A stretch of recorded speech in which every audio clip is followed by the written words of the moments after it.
Imagine une tribu où les hommes dépasseraient facilement n'importe quel joueur de basket, où la taille n'est pas juste un chiffre mais une fierté.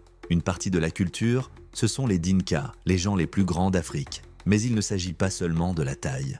Ils ont des signes distinctifs que l'on ne peut pas acheter avec de l'argent. Des marques qui parlent. Sans mots, tu es un adulte?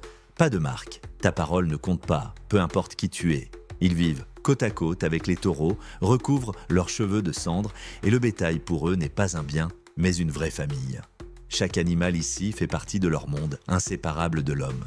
C'est une tribu où les anciennes règles sont toujours en vigueur, où l'honneur et le statut sont visibles pour tous. Et maintenant, vous allez voir ce que la télévision ne montrera jamais.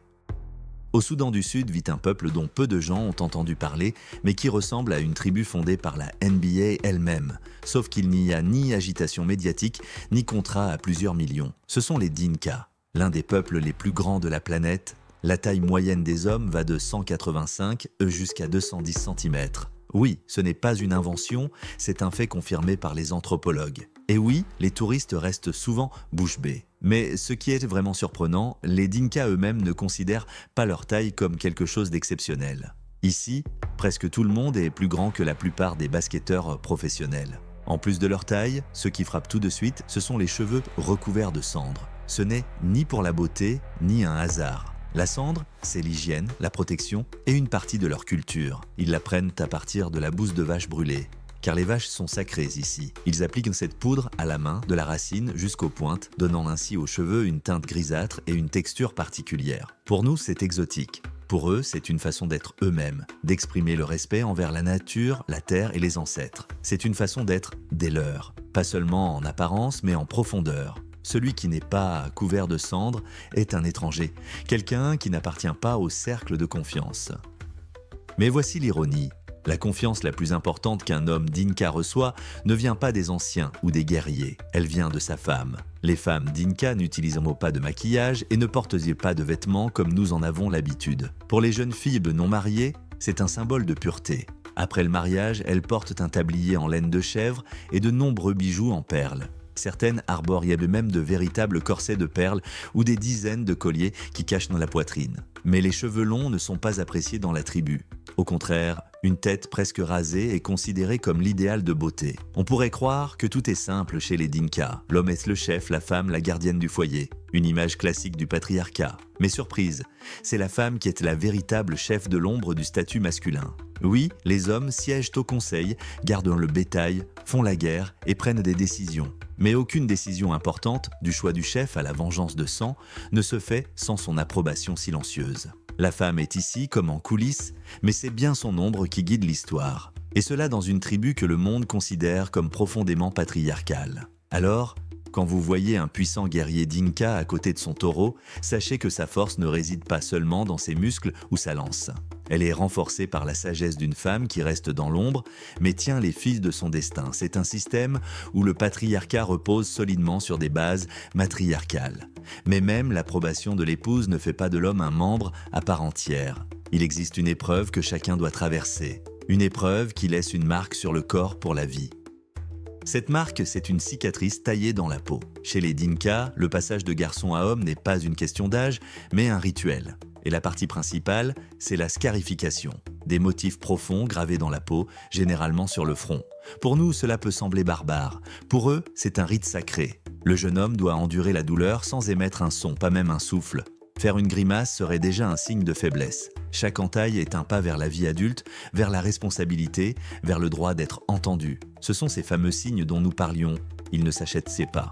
Le maître utilise des lames spéciales, puis on frotte de la cendre ou d'autres substances naturelles dans les plaies pour que les cicatrices soient en relief et bien visibles. Ce n'est pas un tatouage qu'on peut effacer. C'est pour toujours l'empreinte de la tribu, le signe du courage, la preuve que tu as mérité d'être appelé un homme. Sans ces marques, peu importe ta taille ou ta force, tu n'es qu'un garçon. Ton avis ne compte pas. Lors du conseil des anciens, on ne te prendra pas au sérieux pour le bétail ou lors des négociations. Ces cicatrices, c'est ton passeport pour la vie adulte.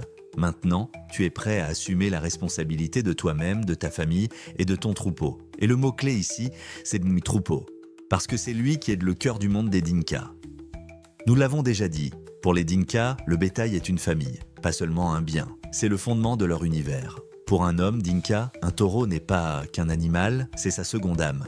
Après l'initiation, chaque jeune homme reçoit un taureau qui devient son ami esprit, Garmalou. Il chante pour ce taureau, compose des poèmes sur sa beauté et sa force, dort à ses côtés dans les pâturages. La couleur et la forme des cornes du taureau font partie de la personnalité de l'homme.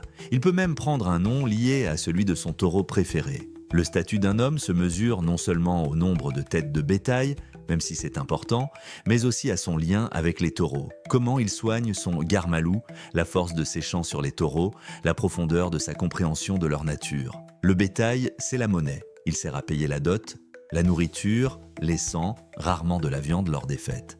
Le combustible, la bouse pour le feu et la cendre, même les cosmétiques, l'urine comme antiseptique et pour éclaircir les cheveux. Mais surtout, c'est le pilier spirituel. Perdre un taureau est une tragédie comparable à la perte d'un membre de la famille. Pour le vol de bétail, on peut tuer sans hésiter. Dans un monde sans banque ni action, le bétail est tout. Histoire, sécurité, chemin vers le mariage, statut et héritage. Et tant que tu n'as pas passé l'épreuve des cicatrices et que tu n'as pas créé de lien indéfectible avec ton taureau, tu ne peux pas être membre à part entière de cette famille unique, grande et à la chevelure cendrée du Sud-Soudan. D'ailleurs, le pays des Dinkas, c'est le Soudan du Sud. Il y a d'autres peuples ici, mais les Dinkas sont les plus nombreux. Ils vivent des deux côtés du Nil et, à cause de leur obsession des vaches, leurs voisins les appellent eux-mêmes le peuple aux cornes. Fait intéressant, chaque famille Dinka reconnaît ses vaches grâce à la forme unique de leurs longues cornes, modelées dès le plus jeune âge. Chaque clan a son style signature. Et après l'initiation, le jeune homme prend un deuxième nom, le nom du taureau. L'élevage va de pair avec l'agriculture chez les Dinka, les deux alternent selon les saisons. De mai à novembre, pendant la saison des pluies, la tribu part dans la savane pour cultiver du grain, du tabac et des légumes. Quand les pluies cessent, dès que les eaux du Nil se retirent, les Dinka et leurs vaches retournent sur les pâturages asséchés du bas de la rivière jusqu'à la prochaine saison. Le peuple Dinka est l'une des tribus les moins étudiées, mais aussi des plus fascinantes d'Afrique. Les Dinka profitent de très peu des bienfaits de la civilisation. La seule exception, c'est l'arme à feu. Les fusils et les AK-47 servent à protéger leur précieux bétail, à intimider les voisins et à repousser les attaques. Leur mode de vie n'a pratiquement pas changé depuis le Xe siècle. Et, qui sait, peut-être ne changera-t-il pas encore pendant de nombreux siècles. Et si on y réfléchit bien, nous n'avons pas tant changé que cela. Notre bétail, ce sont nos comptes bancaires, et nos cicatrices, ce sont les diplômes et les postes. Ce peuple ne nous montre pas un retard, mais une autre facette de l'humanité, celle que vous ne verrez jamais dans les journaux télévisés du soir. Si cela vous a plu, cliquez sur « J'aime ». Vous abonner ou non, c'est à vous de voir. Mais si vous le faites, vous ne le regretterez pas. Nous avons encore beaucoup d'histoires de ce genre à partager.